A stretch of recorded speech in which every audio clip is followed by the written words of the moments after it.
Nouvelle vidéo sur le chapitre énergie interne, deux petites applications, deux petits exercices dans lesquels on va trouver une énergie négative et on va voir pourquoi cette énergie est négative quand on va la calculer.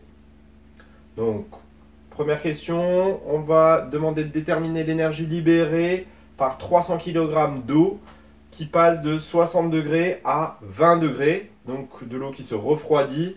Et on rappelle que la capacité thermique massique de l'eau, c'est 4180 joules par kilogramme par degré Celsius. Ensuite, deuxième exercice, ça va être de déterminer l'énergie libérée lorsqu'on a 500 grammes de vapeur d'eau qui se liquéfie. Et donc tout ça, ça se fait à température constante, température de changement d'état, donc à 100 degrés Celsius. Et on rappelle que l'énergie massique de vaporisation, c'est égal à 2260 kJ par kilogramme. À vous de jouer. On va corriger cet exercice 1. Donc cet exercice 1, on nous demande de déterminer une énergie.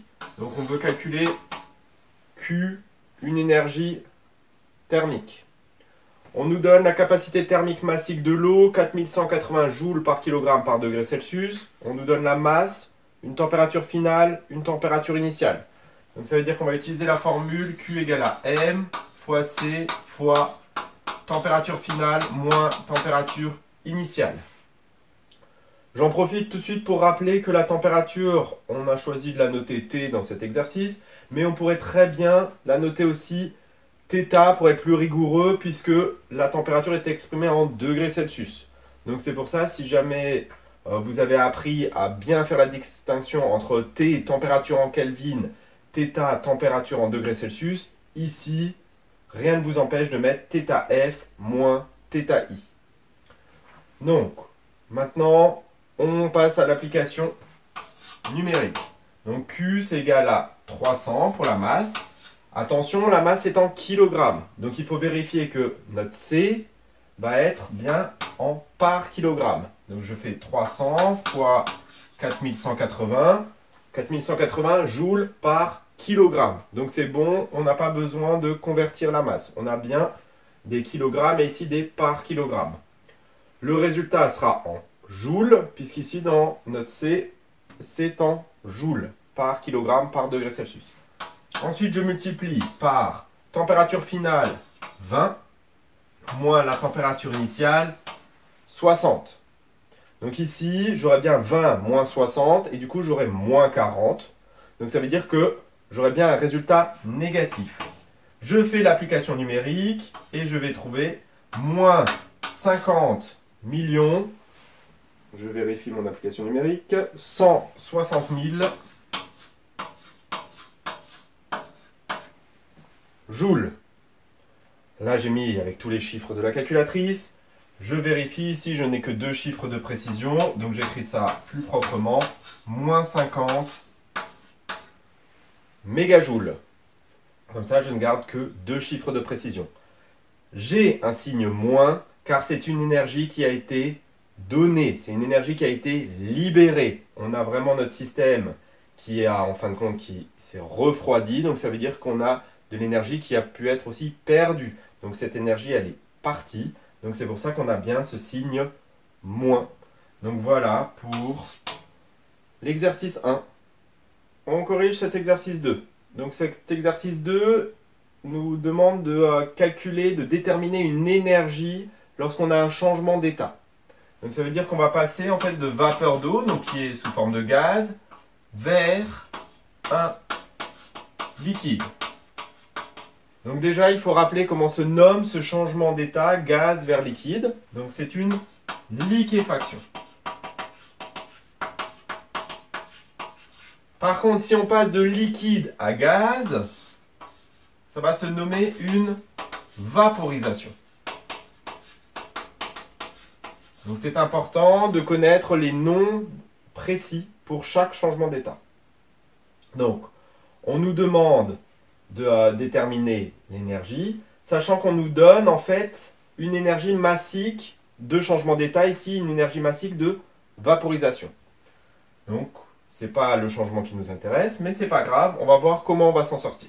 Donc, on veut calculer l'énergie. On utilise notre formule avec un calcul d'énergie avec changement d'état. Donc, masse fois énergie massique de changement d'état. Ici, une liquéfaction. Je m'amuse à écrire toujours les 3 premières lettres en majuscule, le reste en minuscule, puisque dans la plupart des énoncés, vous n'aurez pas le changement d'état en entier, vous n'aurez que les 3 premières lettres. Mais c'est pour vous faire comprendre que ces 3 premières lettres, en fait, correspondent à un changement d'état qu'il faut connaître. Donc, maintenant qu'on a masse fois énergie massique de liquéfaction, on voit que nous, dans nos données, on n'a que l'énergie massique de vaporisation. Donc, ce qu'il faut comprendre et ce dont il faut se souvenir par rapport au cours, c'est que si on a une énergie massique pour une transformation dans un sens, on aura la même valeur chiffrée pour aller dans l'autre sens, mais dans un sens, ce sera de l'énergie reçue, dans l'autre sens, ce sera de l'énergie donnée.